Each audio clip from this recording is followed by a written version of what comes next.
নমস্কার বন্ধুরা, শুভ সকাল। আমি স্নেহা। আমার নতুন একটি ভিডিওয়ে আপনাদের অনেক অনেক স্বাগত। আজ হলো শ্রাবণ মাসের শেষ সোমবার, তাই আমি যাচ্ছি আমার মায়ের বাড়ি। এই যে আমার বড়মশাই আমাকে দিয়ে আসছে, তো আমার মায়ের বাড়িতে আমি চলে এসেছি। আর এই যে আমার মাও রেডি হয়ে গেছে এদিকে। তো আমার মায়ের বাড়ির সামনে এসে দেখি এখানেও প্রচুর জল জমেছে। এই যে কত জল। তো যাই হোক, চলুন এবার আপনাদের দেখাই আমার মায়ের বাড়ির শিব পুজো। এই যে এখানে শিব পুজো হচ্ছে।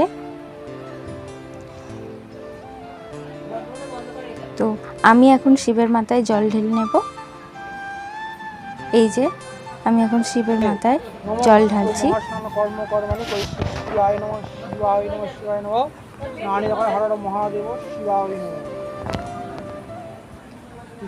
আজকের ভিডিওটা এখানেই শেষ করছি।